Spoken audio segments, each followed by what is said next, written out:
하나님 말씀 보겠습니다. 하나님 말씀 요한복음 12장입니다. 요한복음 12장 12절에서 19절 말씀.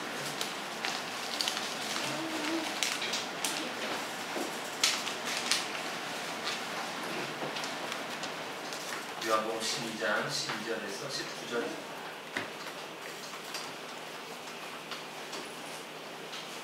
신약성경 168쪽에 있습니다. 여기 찾으셨으면 한 절씩 교독하겠습니다. 그 이튿날에는 명절에 온 큰 무리가 예수께서 예루살렘으로 오신다는 것을 듣고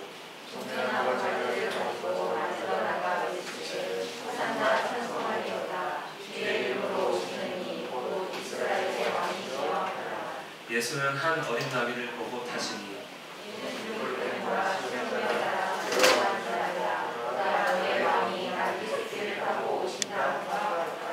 제자들은 처음에 이 일을 깨닫지 못하였다가 예수께서 영광을 얻으신 후에야 이것이 예수께 대하여 기록된 것임과 사람들이 예수께 이같이 한 것임이 생각났더라. 나사로를 무덤에서 불러내어 중사 가운데서 살리실 때에 함께 있던 무리가 중얼한지라. 이에 무리가 예수를 맞으면 이 표적 행하심을 들었음이더라. 바리새인들이 서로 말하되 볼지어다 너희 하는 일이 쓸데없다. 오라 온 세상이 그를 따르는도다 하니라. 나귀 타신 예수님의 이런 말씀을 우리가 이제 살면 기대하면서 삽니다. 그렇죠? 자녀에 대한 기대도 하고요. 또 우리 자녀들 같은 경우 고3들은 이제 대학 원서를 쓰면 합격에 대한 기대도 생각을 할 것입니다. 물론 기대한 만큼 실망도 하게 됩니다. 공부를 할 때도 기대하고 하죠. 로또를 살 때도 당연히 그 한 주간은 행복합니다. 그렇죠? 로또 사본 지가 한 10몇 년 된 것 같아요. 집사람이 연애할 때 몇 번 산 적이 있는데 이게 참 바보 같아요. 월요일날 사야 한 5일 행복한데 토요일날 5일 사가지고 3시간만 행복해요. 하여튼 로또도 당첨에 대한 기대를 합니다. 또 우리가 투자하는 것도 마찬가지 아닙니까? 주식을 하든 부동산을 하든 어떤 일에 무엇을 투자하든 우리는 또 성공 이런 것들도 기대하고요. 또 취업을 하면 미래를 기대합니다. 내가 이 일을 통해서 집도 사고 차도 사고 뭐도 하고 이런 기대를 많이 하다가 물론 실망도 하게 되는 것이죠. 우리가 예수님을 믿습니다. 여러분 무엇을 기대하십니까? 뭐 기대감이 있어야 사실 예수님도 믿을만한 건데 안 믿으면 기대도 안 하는 것 아니겠습니까? 예수님의 이런 사역들을 보면 아픈 사람들을 고치시고 또 심지어 죽은 자도 살리시고 또 가르침도 대단하시고 또 귀신도 또 자연도 이렇게 다스리시니까 예수님한테 기대하는 것이죠. 특별히 예수님 잘 모를 때는 이런 부분들을 더 크게 기대합니다. 그래서 아픈 자는 예수님 믿을 때 낫기를 기대하고 또 망한 자는 다시 회복되기를 기대하고 죽은 자를 다시 살아나는 것도 기대 잘 안 하긴 한데요. 천국만 기대하는 건 아니에요. 그렇죠? 경험상 죽어서 나는 천국 갈 거야 이것만 기대하고 예수 믿는 사람 없습니다. 우리의 삶에서 어떤 변화가 일어나기를 바라는 거죠. 그래서 건강이나 출생. 그래서 생전 교회 안 다니다가 남편 승진할 때 됐는데 했으면 좋겠다는 마음으로 절에도 가지만 교회도 오시는 분도 있고 뭐 이런 분들 많이 있는 건 아니겠습니까? 사람들은 예수님께 기대를 하는 것이죠. 우리도 예수님께 기대하고 있습니까? 네, 어떤 기대인지는 나중에 나눔을 해야 되는데 나 이런 기대했다고 사실은 저도 약간 좀 벗어나면 다쳤을 때 진짜 예수님께 기대했습니다. 다시 회복될 때 근데 다친 지 20년 지났는데 아직도 그대로예요. 참 예수님을 어떻게 믿어야 되는 게 정답인지 고민 많이 했었는데 어쨌든 지금 이렇게 살고 있습니다. 그 이튿날에는 그러면 그 전날 뭐였다는 거죠? 그 전날 뭐였을까요? 마리아가 향유를 예수님이 붓고 머리를 닦아주던 날이 그 전날입니다. 한마디로 예수님께서 내 장례를 치른 거다. 내 장례를 미리 치른 거다. 가만 두어라. 이렇게 말을 했던 그날입니다. 그래서 그래서 실망했을 거예요. 누가 실망했겠습니까?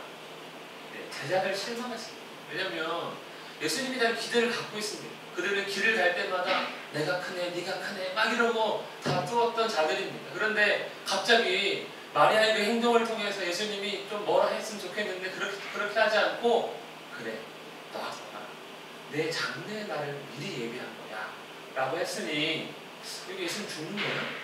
실패에 대한 예언이에요. 안 그래도 변화산에서 내려온 이후부터 예수님은 항상 나는 죽을 거야 그 얘기했는데 사실인 것처럼 얘기를 하신 거죠.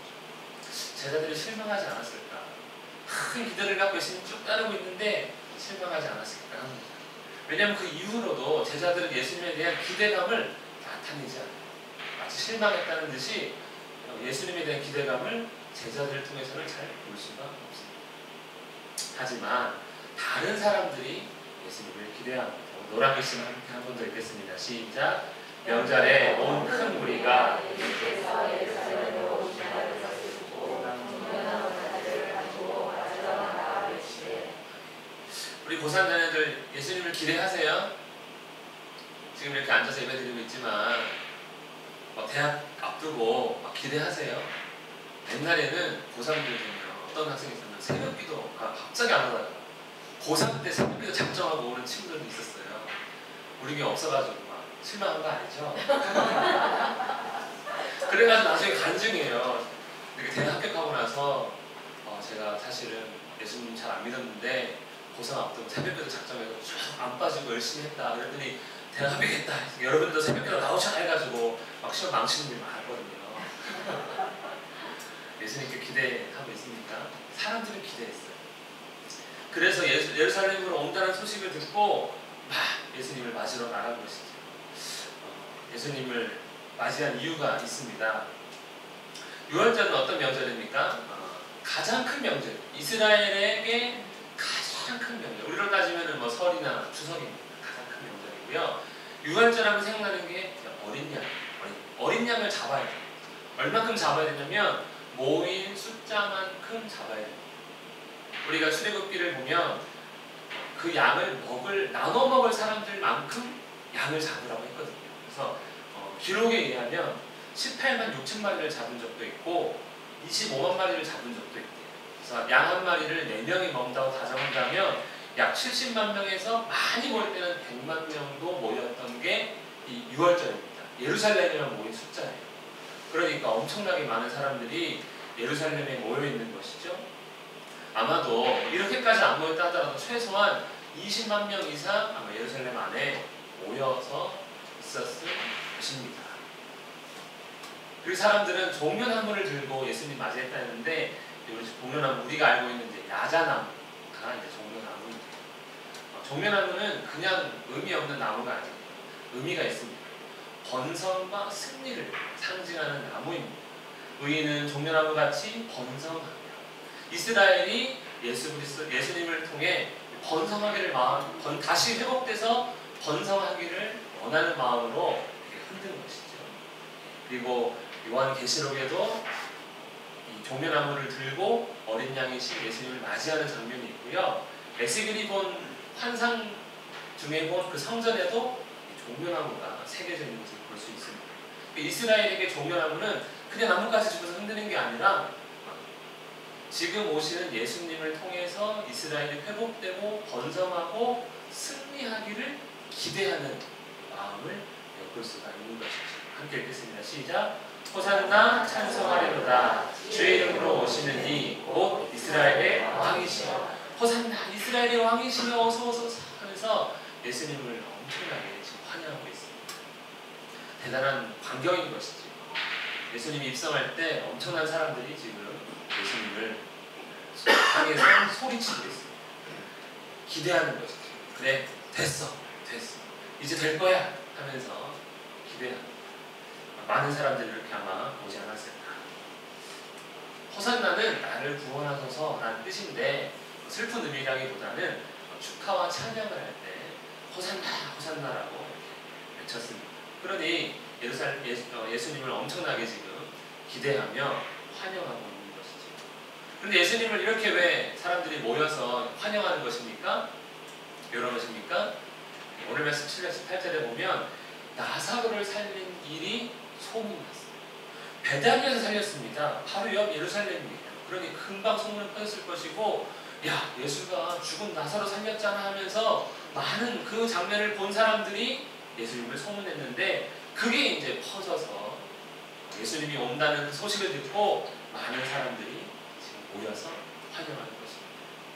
저는 우리 교회도 소문났으면 좋겠습니다. 우리의 삶이 소문났으면 좋겠습니다. 그러면 이제 우리 사람들이 많아지겠죠. 사람들이 예수님을 기대합니다. 특별히 죽은 자를 살린 일을 통해서 예수님을 기대합니다. 무엇을 기대하는 것입니까? 모세와 같은 일을 기대하는 것이죠. 이집트에서 우리의 조상이 노예로 있을 때 출애굽시켜서 자유를 허락했던, 그리고 가나안 땅을 얻게 만들었던 모세 같은 일을 해주십시오, 이렇게 하는 것이죠. 또 다윗왕 같이 온 지역을 정복해서 가장 강한 나라가 되게 해주십시오. 또 가까이는 지난주에 잠깐 얘기했지만 유다 마카비 같이 우리를 좀 헬라 제국에서 독립시켜준 유다와 같이 예수님께서 우리를 좀 독립시켜 주십시오, 이렇게 기대하는 것입니다. 한마디로 로마의 통치로부터 우리를 이제 해방시켜 주십시오. 그래서 우리의 왕이 되어 주십시오, 이렇게 예수님께 기대합니다. 그럼 이 기대가 예수님에 대한 바른 기대일까요? 예수님은 나귀를 타고 입성을 하십니다. 나귀 타는 예수님. 여러분 어떻게 상상해 보세요. 좀 폼이 날 것 같습니까? 이 나귀가 쬐끄맣잖아요. 그렇죠? 예. 이 나귀 탄 예수님은 폼이 안 나시는데 심지어 어린 나귀를 타셨다고 이야기하고 있습니다. 사람들은 어린 나귀를 타고 입성하시는 예수님을 보면서 지금 환호하고 있습니다. 예수님께서 어린 나귀를 일부러 골라 타신 이유가 있습니다. 함께 읽겠습니다. 보라, 시작. 보라, 너의 왕이 나귀 새끼를 타고 오시노라. 나귀 타고 오신 이유는요, 스가랴 9장 9절에 예언된 말씀인데 나귀 타고 오신다는 거예요. 누가요? 왕이. 그래서 예수님은 내가 왕이다 라는 의미로 나귀를 타고 들어오신 것입니다. 보라, 내 왕이 내게 임하시. 근데 어떤 왕입니까? 공의로우신, 구원을 베푸시며 겸손하여서 나귀를 타시는 왕이다 라는 것이죠. 예수님은 왕으로 오셨는데 어떤 왕이십니까? 공의로운 왕이시죠. 그리고 구원을 베풀어 주시는 왕, 그리고 겸손한 왕으로 우리에게 오시는 것을 보여주기 위해 어린 나귀를 타셨습니다. 그런데 이것은 단지 모양만 이런 거예요. 여러분, 나귀를 타셨다는 건 무엇이 끝났다는 이야기냐면 전쟁이 끝났다는 얘기예요. 왜냐하면 전쟁 중이면 뭘 타야 됩니까? 말을 타야죠. 예수님께서 나귀를 타고 입성하신다는 건 이미 승리하셨다는 것을 보여주시는 사건입니다. 그래서 이 왕은 공의로우시고 구원을 이미 베푸셨으며 겸손한 왕이어서 전쟁이 끝나자 여전히 말을 타는 왕이 아니라 나귀 타는 왕으로서 전쟁의 모든 것이 끝나고 평강의 왕으로서 오셨다라는 사실을 보여주시는 것입니다. 말을 타는 왕은요, 정복하는 왕, 여전히 전쟁 중입니다. 자기 백성을 돌볼 때도 말을 탄다는 건 까불면 죽어, 이런 의미가 있는 것이죠. 나에게 대적하면 나는 바로 복수할 거야, 이런 의미가 있습니다. 공포를 상징하고 자기를 과시하는 것이죠. 예수님은 그렇지 않습니다. 그래서 폼은 이게 나아요. 그렇죠? 과시하는 거. 나폴레옹인데 폼 나잖아요. 예수님은 폼 하나도 안 납니다. 하지만 진짜 중요한 건 무엇입니까? 늘 전쟁 중이었던 왕과는 달리 나귀 타는 왕은 그 나라를 이미 평강의 나라, 구원을 받은 이미 모든 것이 끝나고 안정을 누리는 그러한 나라라는 사실입니다. 그래서 평강과 구원과 겸손의 왕이시죠. 문제는 무엇입니까? 사람들이 기대하는 왕은 아니었다는 거예요.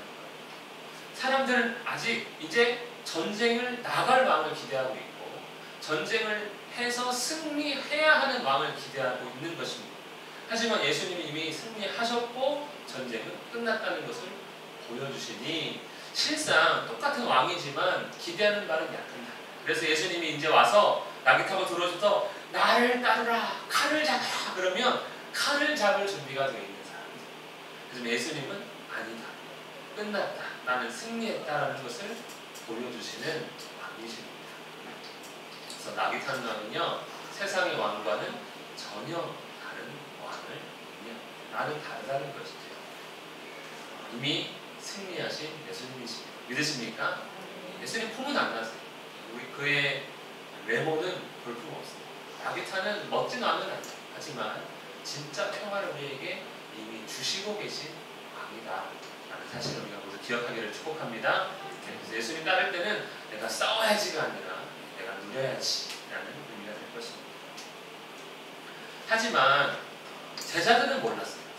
나귀를 구해와라, 구해와서 예수님을 타게 하셨는데도 불구하고 제자들은 처음에 이 일을 깨닫지 못하였다. 제자들은 알지 못했습니다. 이 나귀 타는 의미가 승리하신 의미인지, 겸손한 왕이었는지, 우리에게 구원을 베푸신 왕이었는지 알지 못했는데 언제 알았다는 거죠? 언제? 예수님께서 영광을 얻으신 후에. 그러니까 제자들은 처음에도 제자들의 기대는 사람들의 기대랑 똑같았다는 거예요. 알지 못했다는 거예요. 그래서 오히려 옥탑 사건을 통해 그들은 실망합니다. 죽으면 안 되는데 계속 죽는다는 것이죠. 살아야 우리도 한 자리에서 차지하는 것 했던 그러한 제자들. 그러니 나귀 타는 예수님을 쫓아가면서도 그들은 깨닫지 못했습니다. 사람들의 기대랑 똑같은 것이죠. 어찌 모르죠. 예수님 믿으면서 이럴 수가 있습니다.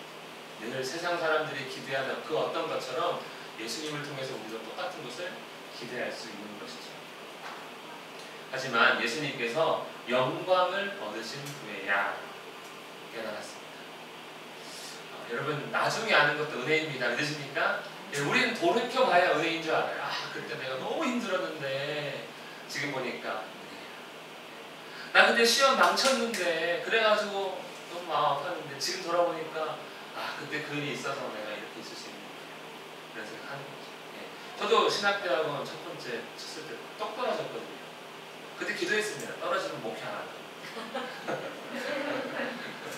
떨어지는 거 확인하는 명단이 딱 합격자 명단 걸려있는데 딱 보면서 무슨 생각했냐면 내년에는 합격해야 되겠다. 기도한 대로 안 되더라고요. 그렇게 사람이 내가 지금 당하는 그 일이 실망이고 실패고 마음 힘들 수 있지만 나중에 돌이켜봐서 그게 은혜였구나 하는 것도 물론 은혜라는 사실입니다. 그러니 지금 힘들다 해서 실망하지 마시고 주께서 이렇게 일하신 거였구나 하며 나중에라도 은혜 받는 우리 모두가 되기를 축복합니다.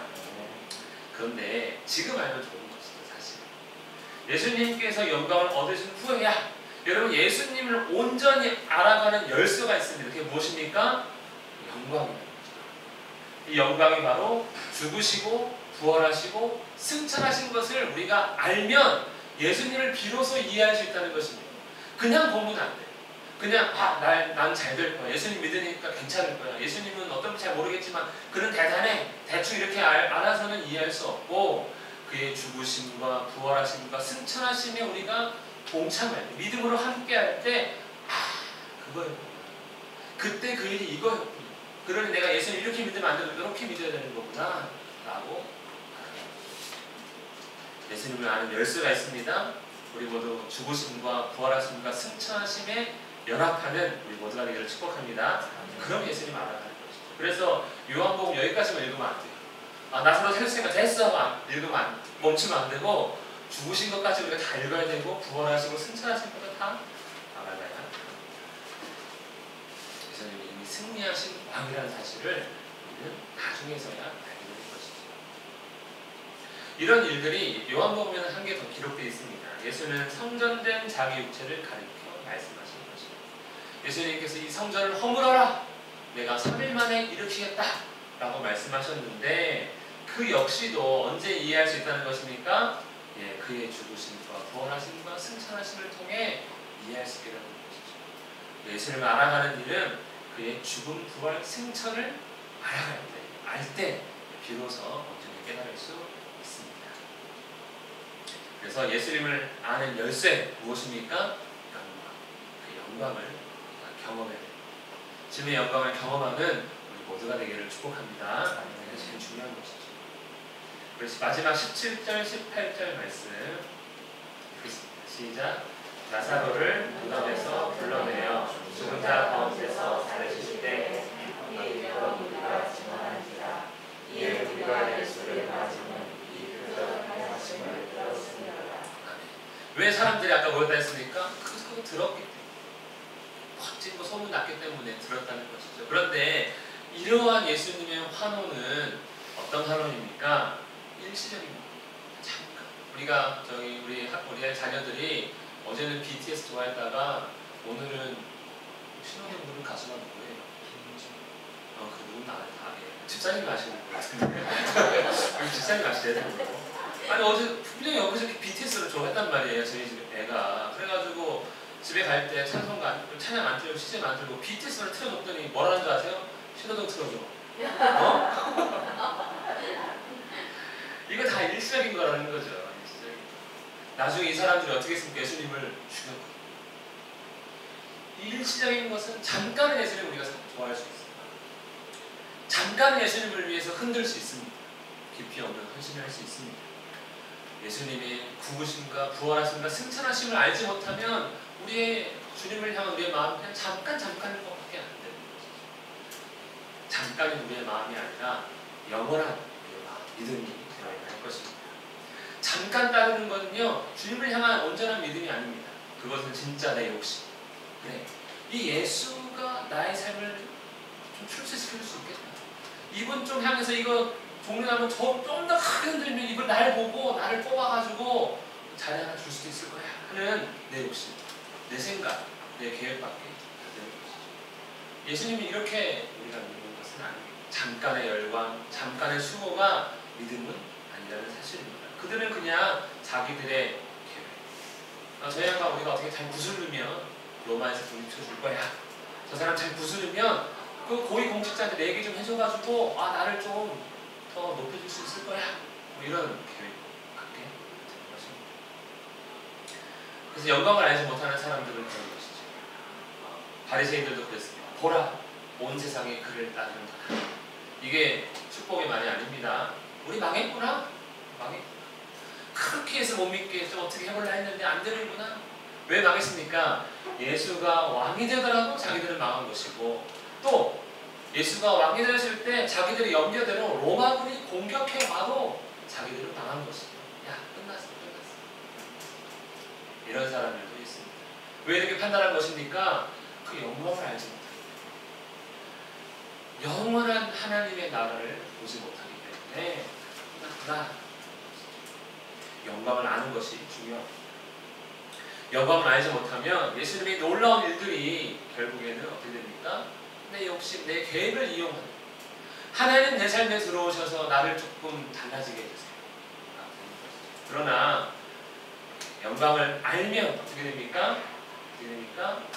내 삶이 하나님 나라에 들어가기를 원하는 것이죠.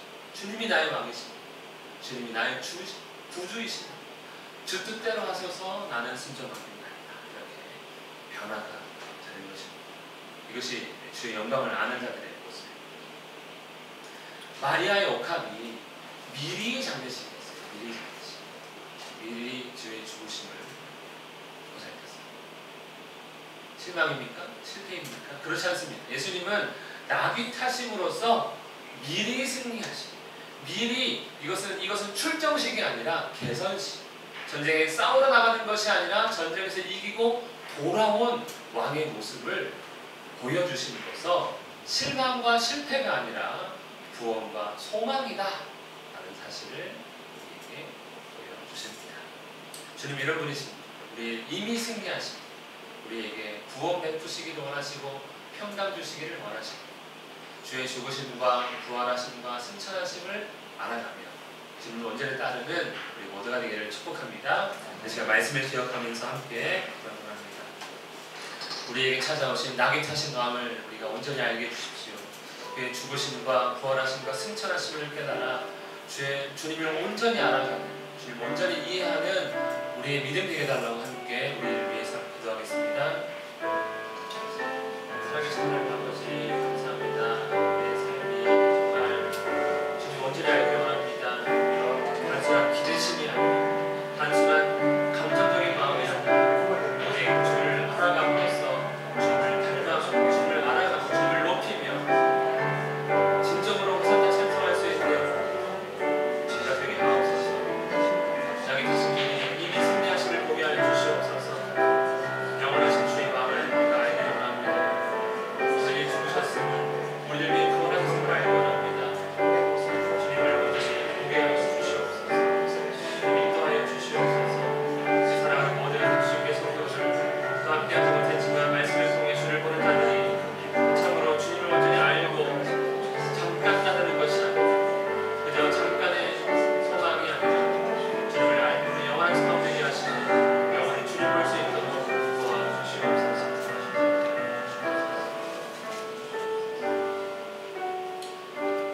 주의 죽으심과 부활하심과 승천하심을 알아 우리를 위해 승리하신 주님을 온전히 믿고 따를 수 있도록 도와 주시옵소서.